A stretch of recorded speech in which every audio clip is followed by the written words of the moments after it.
Hey, everybody, welcome. How's it going? Hello, coders. I hope you're having a good week. Come here, I'm Jane, as some of you probably know already. If you're joining us for the first time, hi, I'm Jane.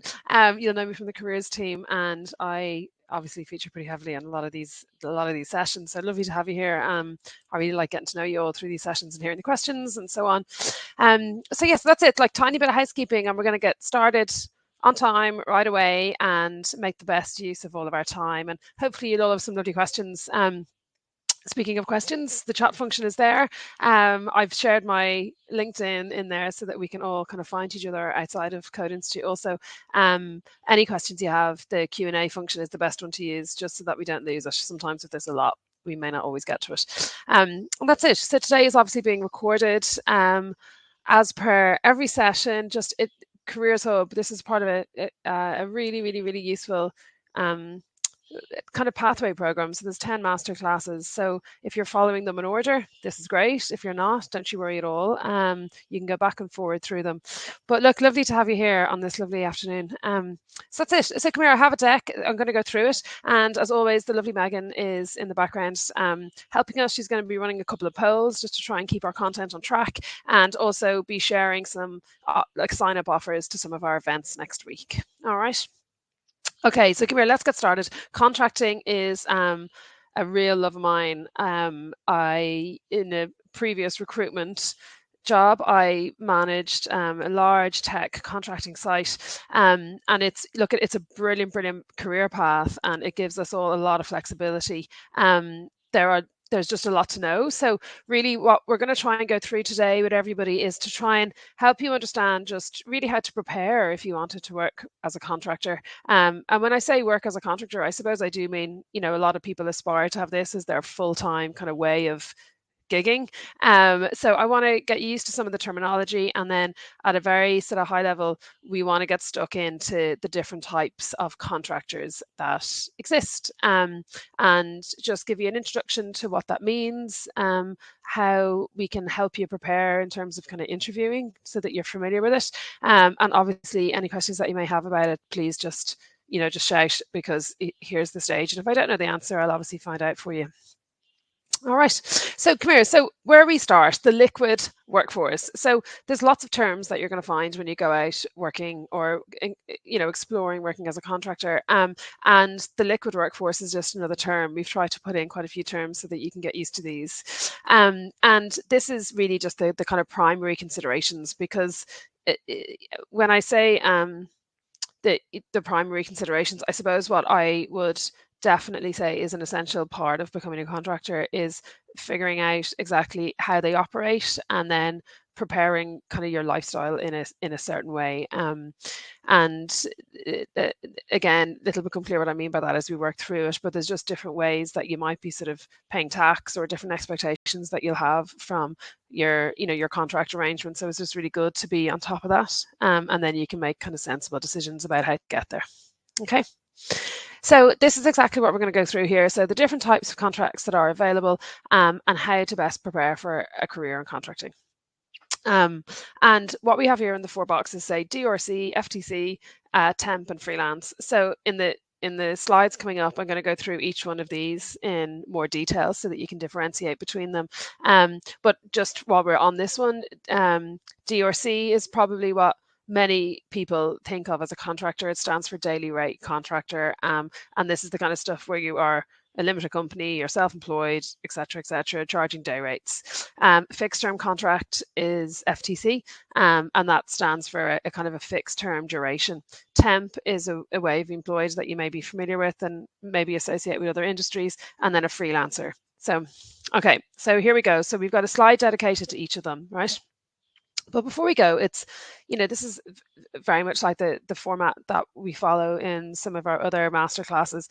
But we just want you to think about and understand, what is this economy? Why is there so much available in the world of contracting? So firstly, again, another term for it is the gig economy, and it's not new. Contract work has always existed in various forms, but particularly in tech, it has increased dramatically since the early 2000s. Obviously, technology has driven this push very heavily, and when we look at developments around not just kind of technical amenities that are there for us, but cloud-based technologies has obviously dramatically increased your ability to work from various locations.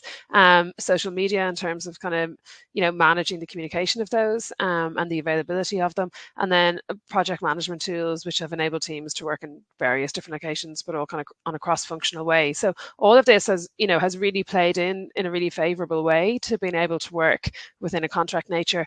And then also, companies make strategic kind of business decisions around their hiring budget, and how to place it either in a kind of a contracting budget or a permanent hiring area. And I do think that it's kind of expected that a contractor find out a little bit about what the legal differences are, not just what the sort of remuneration differences are. So it's good to understand just the hows and the whys, or at least just be a little bit familiar with the hows and the whys, around companies' hiring patterns. And so the other factors that have helped this, obviously innovation, from a company's perspective, it's really brilliant to be able to get kind of bursts of talent or bursts of expertise, or even just bursts of volume. So sometimes there might be a really, really big project being worked on, or a new product launch, and it's kind of a bums on seats thing where you need a huge amount of investment for a certain period of time, and then you might need that anymore. So that would be a really obvious route as to why people might be hiring contractors. Improved efficiencies, these is like efficiencies to hire and efficiencies of having people on site. It can be it can be a much easier way to manage a workforce particularly for a larger organization. Long-term cost savings. So this is kind of a curious one that very often surprises people. The cleanliness. If you imagine you're a large global multinational, and you have a massive payroll, there can be significant savings being made around the administration of that payroll, when you look at kind of contractors and you have more control over it very often. And then expertise. So this is just really the bottom line on this. So if a certain skill set or area of real specialization is being looked for, contractors are kind of the way to go on it. Okay, so this is the four. So I mentioned there a minute ago that there's kind of four different types of contracting, and the first one that we're going to look at is fixed term contract. And I've presented these in an order on purpose. I guess a question which I'm anticipating is going to come up later on will be around, why would somebody hire a contractor if it's their first role, or how do you work towards becoming a daily rate contractor? And I'm hoping that the route that I've kind of mapped out here will help people realize that there are multiple ways of contracting, and there are multiple ways to get experience. And these are nice paths if you want to if you want to retain that sort of flexibility, and you want to get into a site where there are a high number of contractors, and there is a practice of hiring contractors. This is a really nice way to go about it. So a fixed term contract is probably one that you're all a bit familiar with anyway.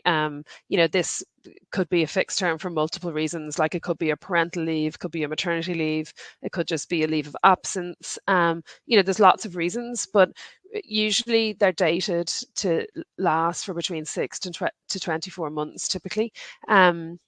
You are a PAYE employee with the same benefits as a full-time employee. So in terms of your kind of tax status or how you're registered, you're hired, you have a fixed term contract, when your end date is, and that's all very transparent and clear. But everything else is exactly the same. So the really important thing here is that an FTC will have an end date. And companies will always be really upfront with, what the contract is about, and, why they want somebody for just a fixed term.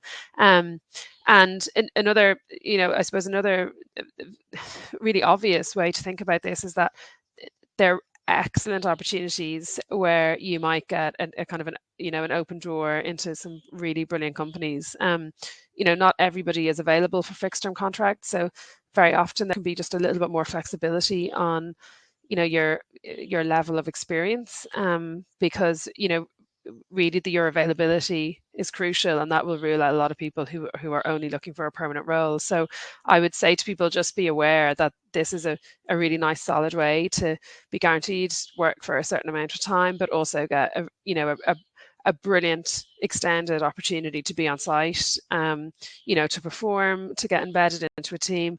And when you're at an interview for a fixed term contract, nobody is going to give you any guarantees around, what will happen when that end date arrives, and nobody is going to guarantee you a permanent role. But there is a disproportionately high rate of permanent hires that come from fixed term contracts. And I hope that each one of you here sort of instinctively understands why. If you have somebody really good on site, most companies are in a position to kind of find or facilitate a space for that person, and they're very reluctant to let them go if you've been doing well, because it's hard to hire good people. And the other obvious thing is that whoever's role this is may extend their absence, or they might not come back, in which case you're the obvious next person to step into those boots. So look, there aren't any guarantees that will turn into a long-term role, but maybe a lot of you here, if you're want to work as a contractor, that's really not your ambition anyway. But just to be aware, these can be really wonderful ways of getting in. So yes, okay, so this is probably the one that's just really familiar. But I guess the most important thing to note here is that you don't kind of rearrange your tax in any way. You're on payroll and you have an end date, and that's all very open. Okay. So the second one that we might see, and sometimes this is something, a temp contract or a consultant. It's kind of interesting. It used to be heavily associated. That word temp used to be very associated with administration roles and secretarial roles. Obviously, it's short for temporary, and this is a really interesting way where particularly larger tech companies now might hire entire teams on this sort of an arrangement. You will see a number of different kind of terminologies around this, and you'll probably hear people talking about contingency working. That is also the exact same as a temp contract. So, okay, so let's go into the kind of nitty gritty of what this means. So, because it is a little bit confusing sometimes the way it's advertised. And this is just if this is ringing bells, what you may have noticed, and you'd see this a lot on LinkedIn, where you might see someone, for an example, saying, I'm on site with Facebook through CPL. So this is when a temporary salaried employee of a recruitment agency is working on site with a client. So I'm going to pause here for a second, because sometimes this really confuses people, and the reasons for it confuse people. But it's a really legitimate, very common way of being employed. And then obviously it's brilliant for the exposure and the experience that you might get. I'm going to introduce you to a contracting sort of environment.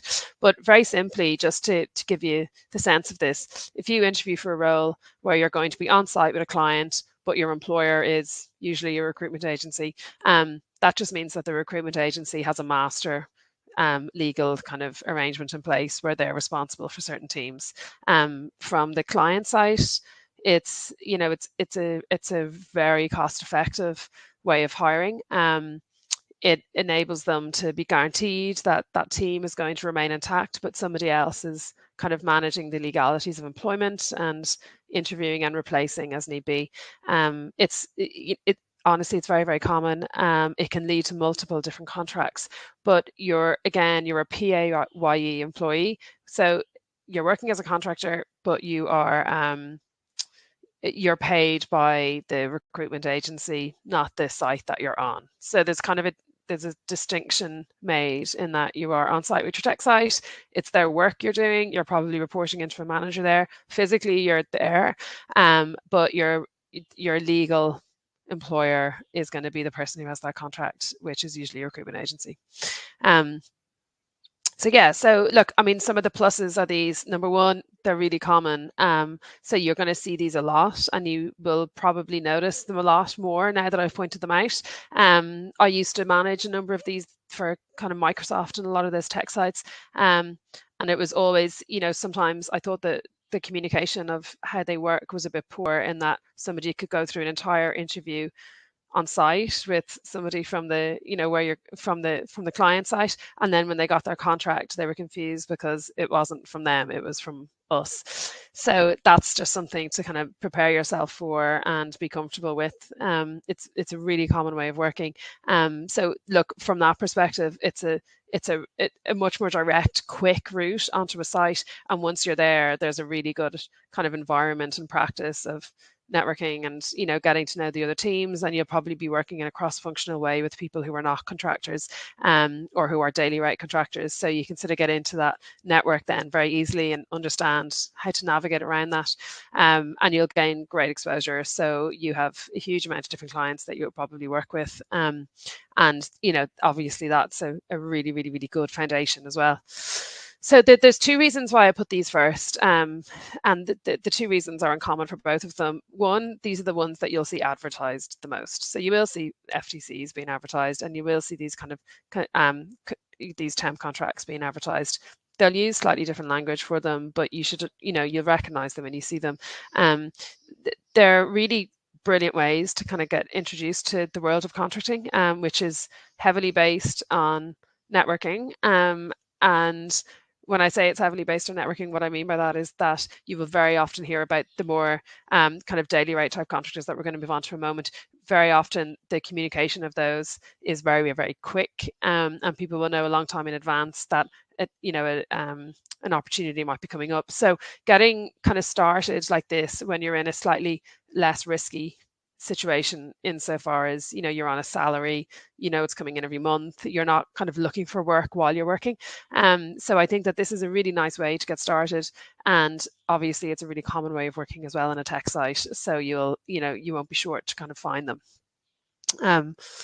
So I think usually that these ones are kind of fairly straightforward and not so complicated to understand, but also it's really nice to just kind of get familiar with how they're structured, and so there are no surprises. And just just a small tip before we move on from this. When you're interviewing for a contract role, just make sure that when you're in the interview process that you do just clarify the status of the contract. If it's an FTC, what's the end date? Just make sure you understand that.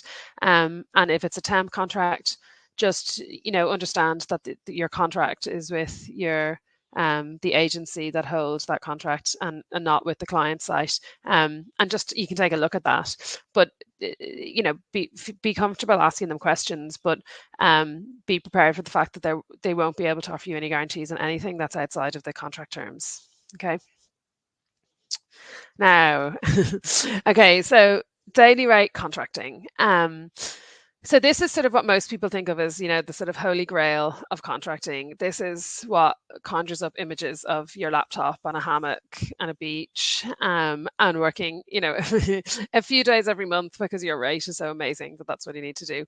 And is that achievable? Kind of, in some ways, but it does take time. So working as a daily rate contractor, let's first go through what it means and how you can prepare well so that you're free to concentrate on your contract and not on the sort of activity around it. And then I would expect that there'll probably be a couple of questions just about how do you do it and how do you get started. And I have a totally separate slide further along that will kind of show you the things to think about in nearly bullet points, not pros and cons, but just sort of things to be aware of, and think carefully about whether this will suit your lifestyle, because it's a brilliant way to work, but it just takes a little bit of making sure that it's for you. Okay. So first, let's take the first box. So a daily rate contractor is employed on a rolling contract, and usually what that means is that you have a fairly good idea of of how long the contract is likely to take. So usually a daily rate contractor would be there for a certain project. There's usually an estimation that the project is full time, it'll take 6 months, or something to that effect.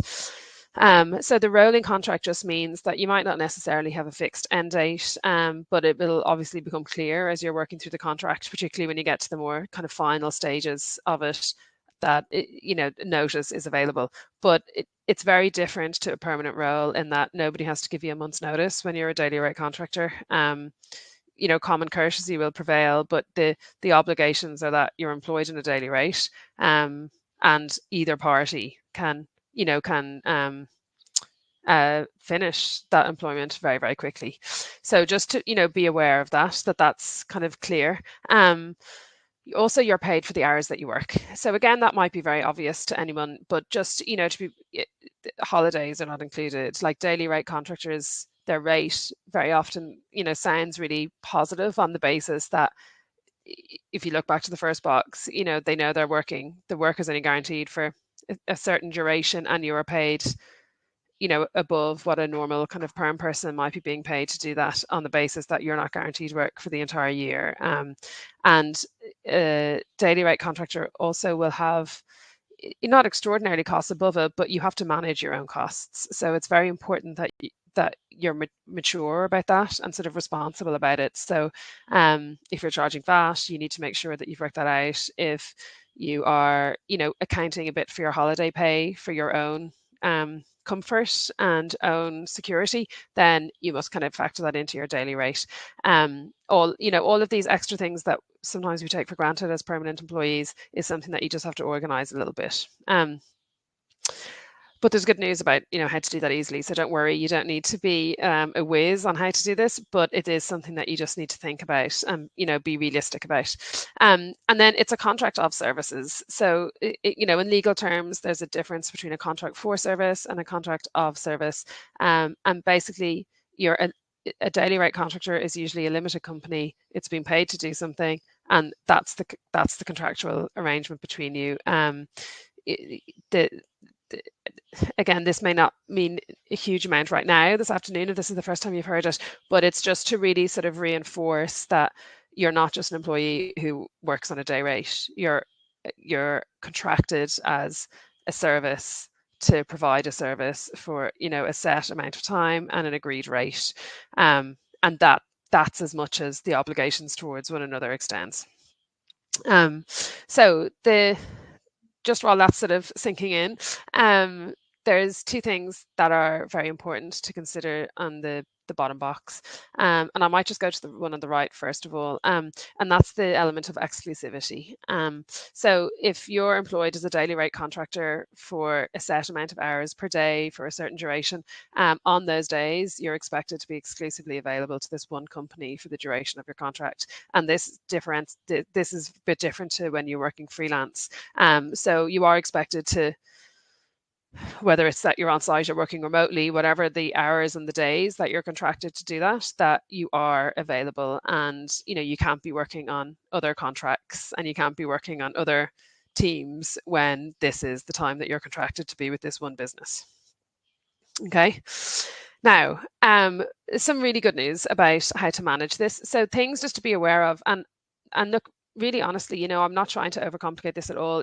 If this is something that you're seriously thinking about doing, or maybe you're kind of doing a bit already on a freelance basis and you want to formalize it, you are way ahead by just thinking about these things. Like I've worked with contractors. It's all been very tidied up now, but I worked with people who contracted for years and just never really attended to how to manage themselves well. And there's much better facilities in place now. But it added a bit of anxiety to them once a year when they had to do their VAT returns and their tax returns, or it may have added anxiety when they weren't quite clear in their heads of how many days in the year they wanted to work and therefore what their rate needed to be and so on. So just by again being a little bit organized with this and and mature about it, you can just clear your mind so that you're free to concentrate on the role. And when you're performing well as a contractor, obviously it's a lot easier to get recommended for more roles, which is going to make your life really simple. But we've given some examples here. So a daily rate contractor has to provide an invoice. Okay, this has to be insurable. Typically, you're expected to be you're your own limited company, or you use an accountancy partner. So an accountancy partner is basically there are multiple of them. We have just put Contracting Plus here as an example because I've worked with them before. I receive very good feedback about them. They may or may not be in your own jurisdiction, but if you just Google umbrella companies, you're going to find loads of them. And essentially what they do is they'll have slightly different options depending on what best suits you, what kind of industry you're working in and what you're earning and all those sort of things. But it's just so simple. Like it's on an app. Once you sign up, they will take a percentage to manage everything, but there's a small percentage, and it only applies when money is feeding through your account. So if you weren't working for a month or two, there usually isn't a fee involved. But basically, one of the huge advantages of these is that they can educate you on how to make sure and advise you on making sure that your money is working hard for you, and that you're getting the most out of your rate. So there are benefits to being a limited company contractor. There are elements of your expenses around work that can be offset with tax.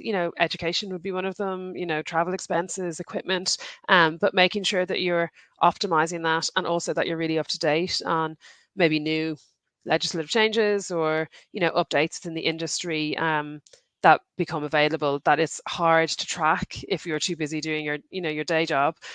So I would highly recommend that even if you choose not to go at one of these, that you definitely go and have a look at it so that you're aware of what is needed. So that's it. So it also really simplifies things. Like if you have receipts, you can just photograph them into the app, and the whole piece of software does it itself. If you're a good accountant, or you're lucky enough to have an accountant in the family, maybe you might not need these, but they're dead easy to use, and they will just tidy up any complications, worry that may exist. But that's it for the daily rate contractors. So just to kind of summarize the important difference here is that you need to set yourself up and you need to be insurable. So if you look at any kind of large sites, you may not be able to work on site as a freelancer. You have to move through payroll systems, you have to be registered, and therefore you'll need to set yourself up. This also obviously kind of legitimizes your sort of employment or your contract with them. So daily rate contractors is a very common way to work. You can get there quite quickly if you're really dedicated to. I would really recommend getting familiar with the contracting landscape first, and particularly if you're a complete career changer, plan this. And maybe the next slide will help you see a simpler way to kind of get used to managing your own affairs. But a very important consideration around working as a daily rate contractor is working towards it in a way that you're really comfortable with your network, you're comfortable with the amount of work that you can secure, and remember that every time a role ends, you're going to have kind of been prepared before that to have another contract coming up. And hence, I would say that networking and being comfortable talking to new people and asking questions is kind of a skill set that a contractor usually has. Again, for the obvious reasons that you get recommended from site to site to site, and once you're in this world, you'll hear about contracts way more than you will see daily rate contracting being advertised.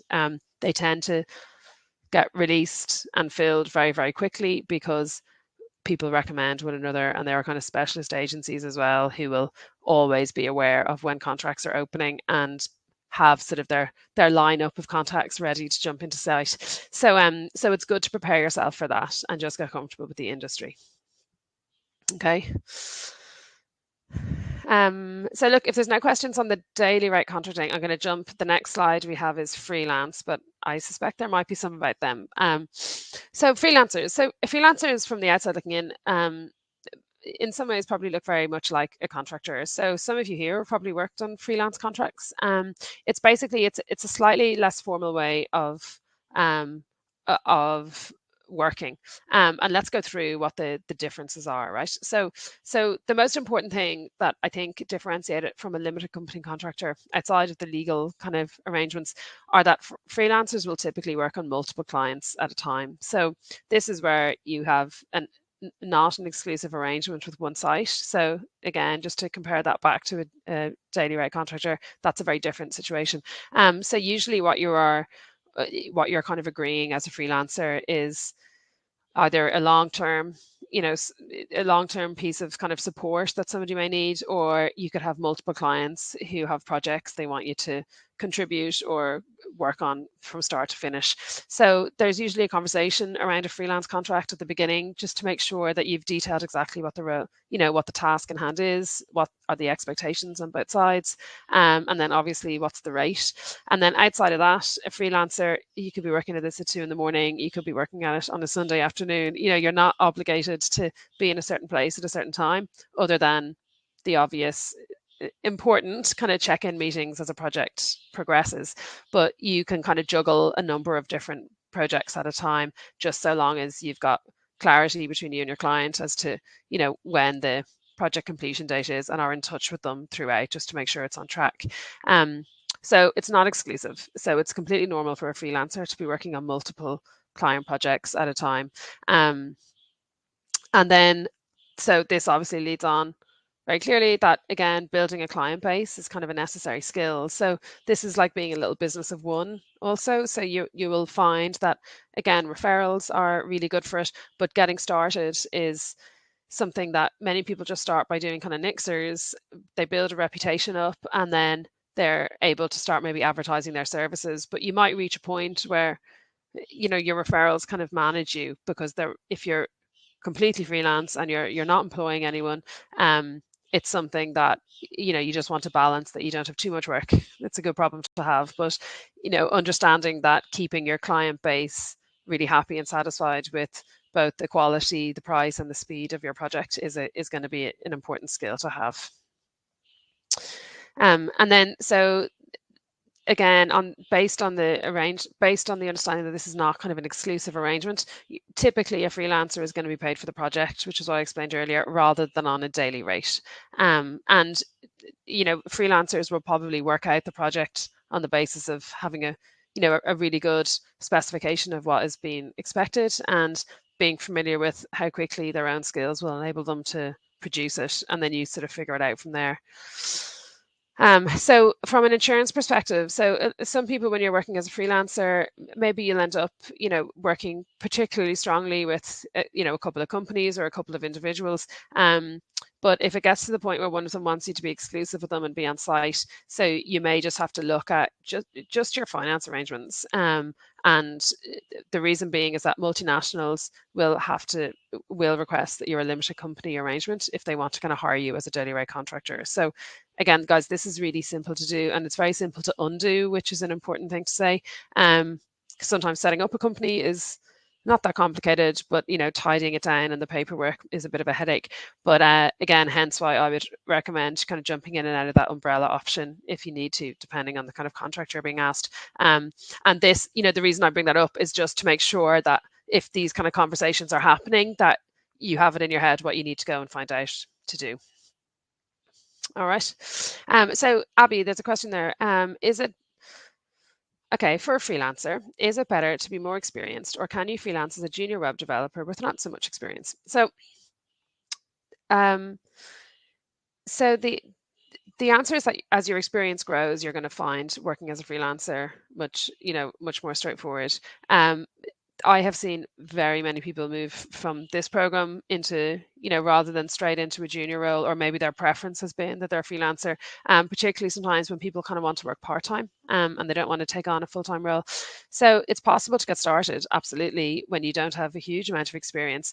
Just two things to be aware of. And the first is that, be mindful of the sort of projects that you're taking on, because what you don't want to happen is that you're totally overwhelmed and lose confidence because you've taken on a project that you feel you're letting someone down around. So that would be one thing that I would say. And then the other piece is just just around pricing. Just make sure that you're getting comfortable with the roles you're taking on, and that you're building up your confidence and referral network. So honestly, this can start, Abby, as a nixer. So you may have a friend or a cousin or a colleague, I don't know, taking on your own project for a real client is something that does take a little bit of practice, and not just from the technical skill sets, but also from, the brief, making sure that you know what they're asked, making sure that everybody involved has a clear set of documents with what the expectations are, and that is managed well and it's communicated well. So I would definitely recommend, if you're starting off as a freelancer, just make sure you put 30 minutes into sitting down with your client or your contact, no matter how close to you they are. Okay, so even better if it's your brother, your sister, your mom, your daughter, someone that you know well, is a good person to practice with. So get those briefs in and make sure you know what's expected, and then just make sure that you keep in touch with them, so that if things are running ahead or behind of schedule, that they all understand, and then get paid. So practicing asking for money, practicing sending invoices, practicing making sure that you've negotiated a rate that you're happy with. is something that I would highly recommend to everybody to do as soon as possible if this is the kind of route that they want to follow, and you'll get really comfortable with it. Okay. The experience will come.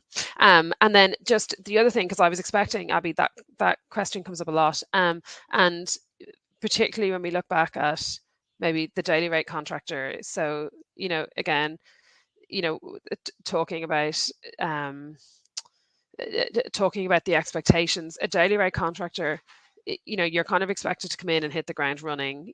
People don't expect to kind of do anything other than basic onboarding training with a daily rate contractor, because they're being hired on a day rate to do something very specific. So I think that either the fixed term contracts or the kind of temp working or freelancing, I would highly recommend that you start with something like this before you start sort of setting your sights on working as a daily rate contractor.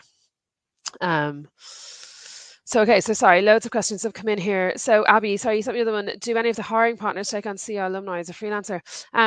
Typically, and so far, no, but we haven't set up any channels for them to be able to do that, Abby. So there could be, but our kind of, I suppose the route that we have laid out and our data points are extraordinarily high proportion are around full-time kind of permanent work. But it's not outside the question that they do hire freelancers, so we could kind of have a look. And then Terence, yeah, the all important question. So thanks for your question, Terence. So how do we know what rate to charge? I know. So sorry, I'm just going to stop on this slide for a sec while I'm answering, because I do want to go through this. How do you know what rate to charge? Look, it's always going to change, Terence, and I think that there are examples online, depending on what the kind of project is, as to what a kind of a good rate might be. Some advice for me, particularly, I'm going to make an assumption that with the audience that's here, that we're talking about new contractors and also new skill sets. So you really just need to kind of sit down and look at the scope of the role that's being asked, and look at the benefit for you for your first couple of roles, and you obviously charge in a way that you're not worrying about money, that it makes sense, and that your skills are being valued. But if you rate yourself out, you might find yourself in a situation that you're putting a lot of pressure on yourself for the first couple of contractors. And then sometimes, really honestly, talk to your client. They might be happy that it takes you a month longer, which eases the pressure a little bit, and then the rate may kind of reflect that. So I haven't got a static price for you. I would sit down and just get a really clear scope on what's being asked, how much time is being put into it, and what the sort of safety guard you want to put around it as well, just in case it takes a bit longer. But Terence, if you do have an opportunity to do some, very happy to kind of have a quick call and just get a look at the scope and work it out from there. But I would discuss, and a really good question to ask as well, if you're taking a scope, is just to say, what's your budget? What's the budget on this? Because that may also make it more or less attractive to you, or you might be able to say, look, on that budget, here's what I can deliver, but if you want the entire project done, it's going to cost another 15%. But just don't be afraid to ask them as well, because they may have a budget in mind. Okay, so you're welcome. So look, the key considerations. So many people regard contracting as a lifestyle choice. And when I say lifestyle, I mean it's something that will suit the lifestyle that you're looking for, and that you're prepared to kind of commit to it for a little while. So once you're out working, so once any of you are out working on site, whether it's as a fixed term contractor, on the kind of temporary workers arrangement, or whether you're a daily rate contractor, your behaviors are similar to permanent work. You'll be part of a team. You'll need to understand what's required of you and communicate well and effectively with whoever is your sort of line manager, whoever the project manager will be. Really the key differences, once you get past this, are on your employment status and your conditions. So the kind of considerations that you just need to go through, and the key ones, I think, are firstly just financial management. Just please don't expose yourselves or be worried that you've wholly committed to a daily rate contractor, or a daily rate contract as your first gig, but it's only like a month long, and then you might be very worried in a month's time because you don't have a role to step into. So just plan this a bit and make sure that you know what you need out of your first 6 months and take it in steps. And if that means going into a fixed term contract for a while, do that and just get used to it. Um, there's there's a certain level of autonomy around this, and really that autonomy only really applies to working as a daily rate contractor or working as a freelancer. So you get the flexibility, but with that also comes a responsibility to manage your time well, and to kind of make good decisions. So if you're managing a number of client portfolios, you're just going to have to put a bit of structure on your kind of working commitments to make sure that that doesn't get out of hand and that you're not running over time. Network culture. So this, please just be aware that contractors are brilliant at asking questions. They're brilliant at referring other people. Good contractors, their phone will be hopping. It can take a couple of years to get to that point because you build up a reputation. But outside of very specific kind of contracting recruitment websites, you don't see as many of these advertised as exist. It's a huge part of the industry, but they tend to get filled very quickly because people know good contractors, and good contractors will be in demand. So just be aware that it's kind of it's kind of part of your role that you're going to be regularly working with different people and different teams, and your reputation is always going to be something that spreads very, very quickly. So that can really work in your favor. But just staying in touch with people and letting people know when you're available, or, a month before something finishes, putting a few messages out to people that and finding out what's available. So staying on top of things like that. The professional variety is obviously a hugely attractive point in this. We will very often see contractors moving for really specific kind of reasons. So they're really involved in their career typically, and are really, curious and keen to learn more. So you will see contractors being attracted to certain sites because, particularly obviously in the world of software development, maybe different languages or frameworks are being used, or just the product's really cool, or you've seen a new CTO is there and they're going to start doing brilliant things and you want to be part of it. So that variety really suits somebody who's just really engaged and really curious about the industry they work in, and like to kind of read up and follow good people in the industry and see what they could have access to. So if all of that kind of doesn't really appeal to you, working as a daily rate contractor might be a bit of a struggle, because this is kind of just part and parcel of it. And then clients, obviously. So, particularly maybe with the freelance piece, you'll be working with clients. It's a slightly different relationship working with a client as it is working with your boss. And there are different expectations on their side as well. So if, you have a contractual arrangement to deliver something, it's important that you manage those client relationships and communication really well, okay? And again, you don't need to be a genius about this, but you just need to remember that the expectation is that you've been paid to deliver something. So communicating with them, if it's, speeding up and is going to be there quick, that's great news. If there's a reason why it's being extended, or if there's questions that you have, you just need to make sure that you can do that well and that you're comfortable learning how to do it if it's not something that you do now. And there's also the fun of like lots of new client engagements. It's a really nice sociable part of your working life. So approaching the contracting job market. So like, again, just kind of what I, like some of the stuff that I said there, just to sort of go over in more detail. So be really open, being really open to the prospect of new skills you'll learn in different companies is a big part of this. It's very important, crucial to, keep in touch with people, have a network of contacts. Again, like this can all be done on LinkedIn or on your email or your phone. This isn't like complex networking, but just being kind of quite approachable and being, I suppose, being involved in the industry a little bit, even if it's just letting people know when there's stuff on, recommending people, it all comes back. So project-based work, this isn't really about the 9 to 5 element of work. This is about being part of a team that has something to deliver. And, contractors sort of are expected to sort of hit the ground running.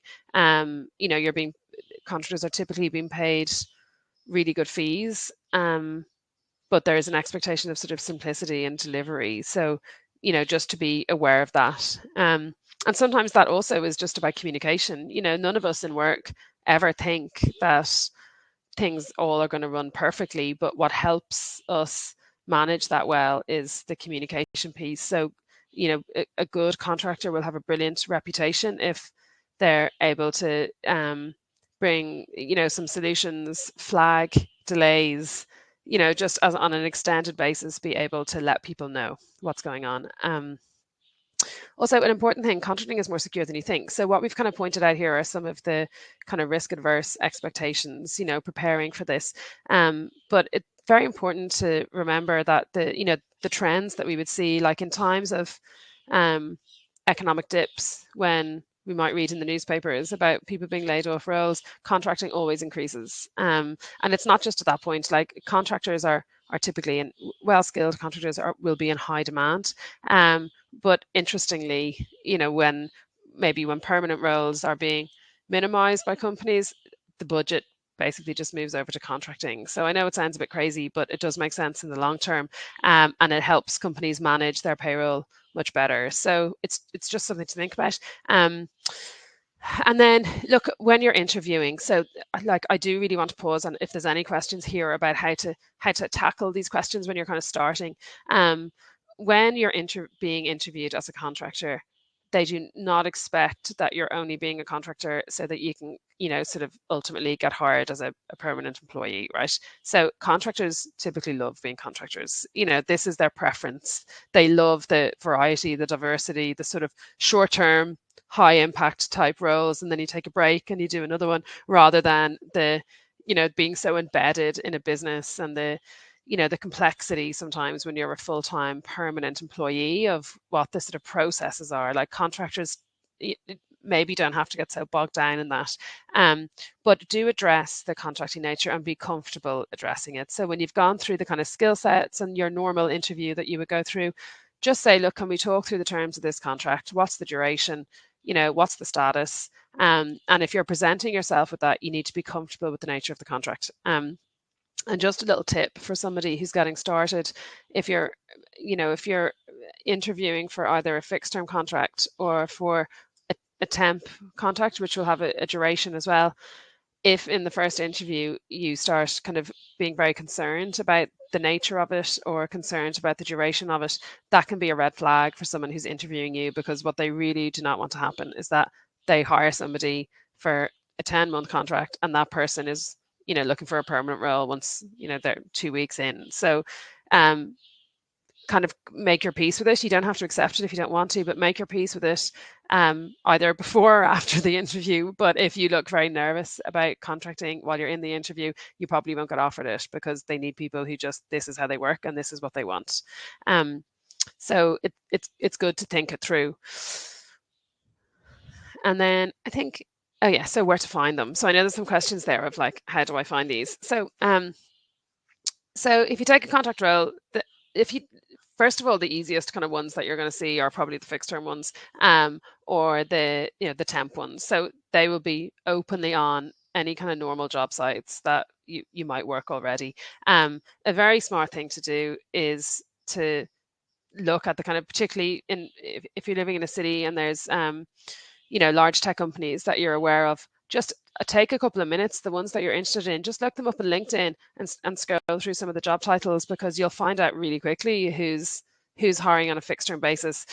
The tricky thing about some of those early stage contracting arrangements around like fixed term contracts or around temp ones is that because you might not be directly employed with the company, they're not the ones that advertise them.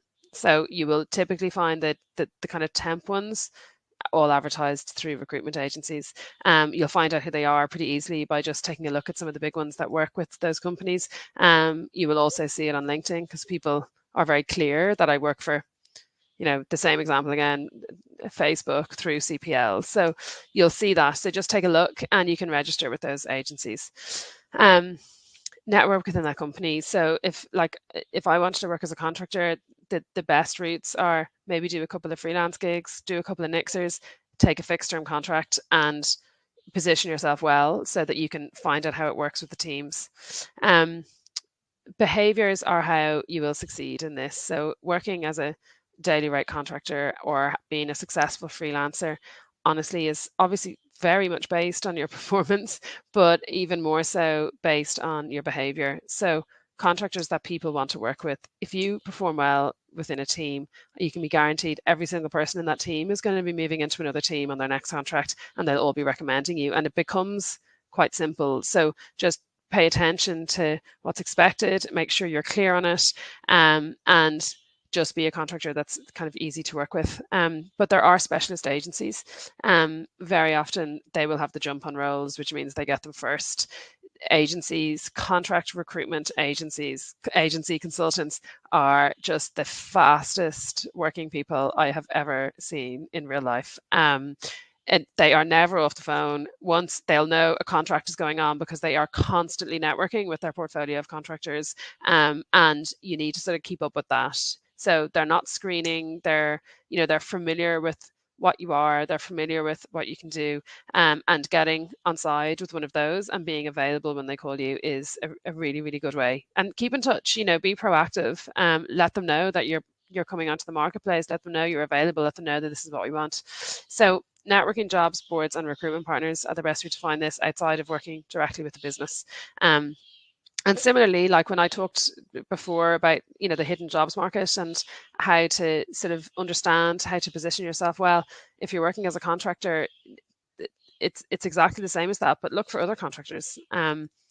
Meetups. There's loads of ways to figure this out. That particularly when you're trying to get established, I would probably direct you towards trying to work within a team environment in a kind of a fixed term sense or a temp sense.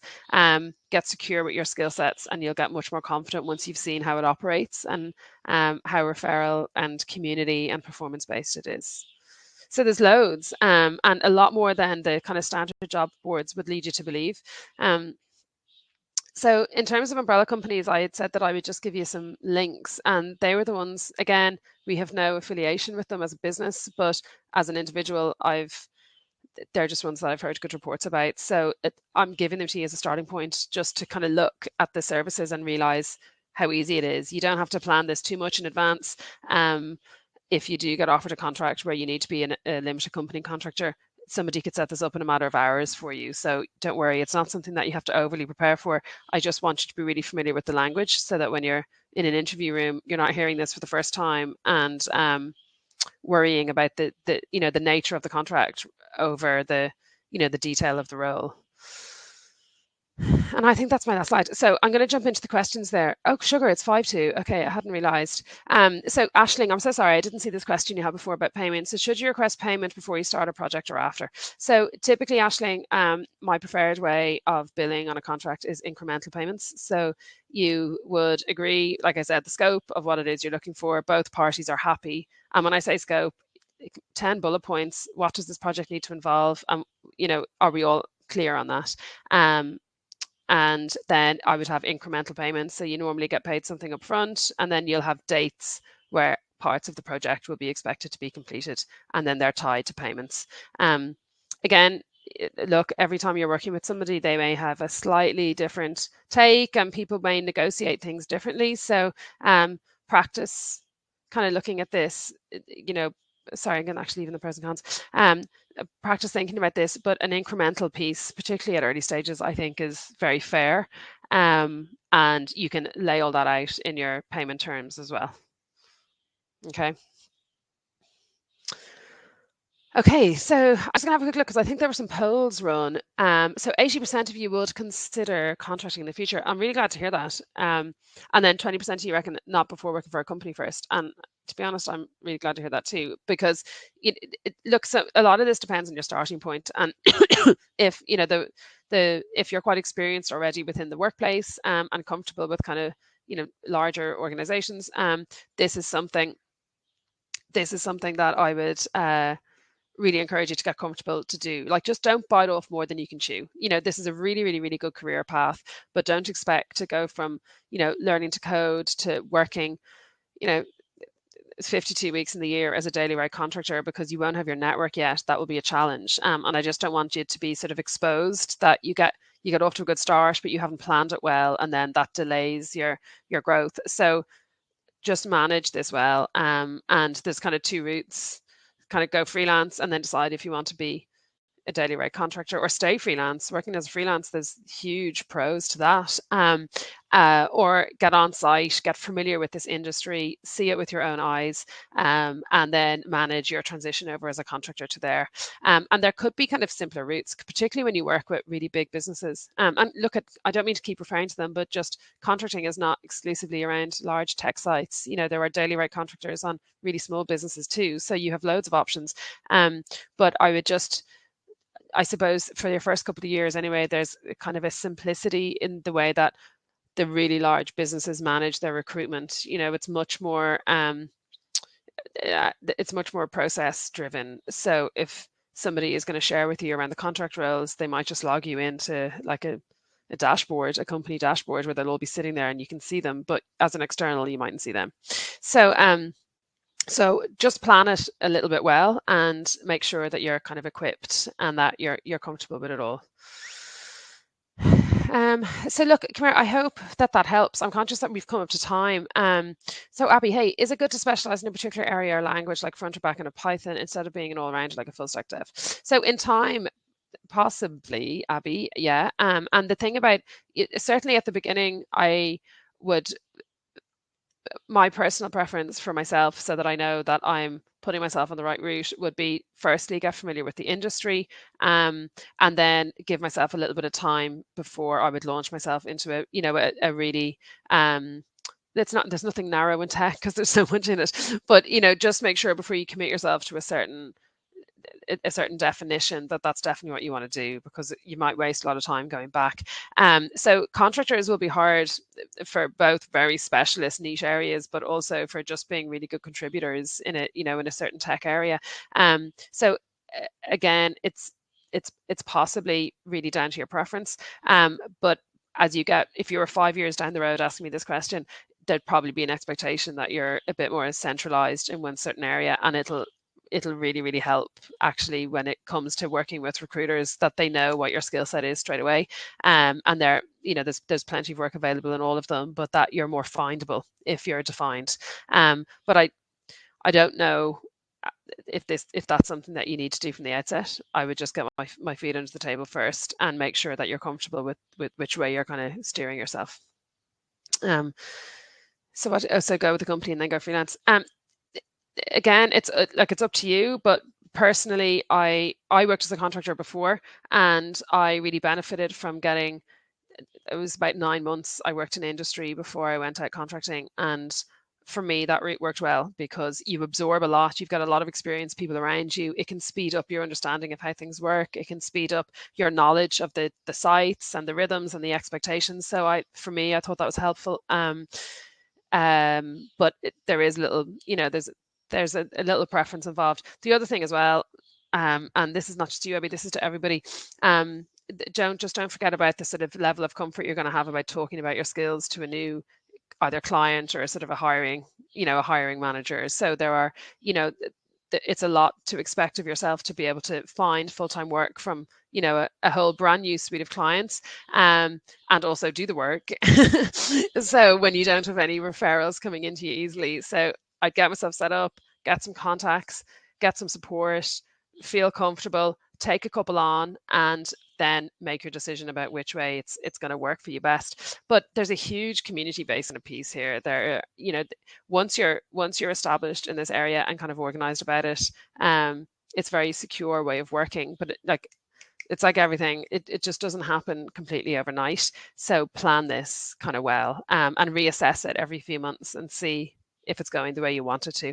And this is the nice thing about contracting, you have a lot of freedom. And then the other thing as well, and I should have said this maybe at the beginning, whichever route of these you take, you're not married to it. You don't, if you're working freelance and you decide for a while that, one of your clients offers you a year-long daily rate contracting gig, honestly, you pick up the phone if you want to take it, and within an hour you can be set up as a contractor, and that's it. You could start it the next day. So you're not pigeonholing yourself into any one of these. And what might suit you now for the next 3 to 4 years, your priorities might change, or your needs might change. And I do think it's important to reassess your kind of life and your job every couple of years and make sure that it's still working, so that you don't find yourself kind of a bit burnt out or a bit, underwhelmed by by what you once thought was brilliant. So do reassess this, and it's very easy to move around. So yeah, but this, I hope what we've covered today will help you understand that there's a couple of routes into this. Look at what you think is going to make you the most secure and is going to help you the most, and give that a go and pursue it, get curious about it. And even somebody asked earlier on about our hiring partners, hiring freelancers. At those hiring partners webinars, ask, like we don't, because we've set out sort of a route where we want to get people into industry. But there are so many ways that companies hire, and usually the best way to find out is to talk to them. Okay, so I'm going to cut myself off now because it's 2 on the button. If anyone has any more questions about this, please do email me, because I know that this is it's a really interesting area. Think about it, have a look at it, research it. But it's a brilliant way to work, and I'm excited that so many of you are curious about it. So well done. But look, come here, enjoy the rest of your day. I'm sorry I've gone a tiny bit over, but I'm glad we seem to have reached all the questions. And look, enjoy the rest of your week. We will be back again, possibly tomorrow, but we've definitely got some events set up for next week. So see you all at that. All right. Thanks, everyone.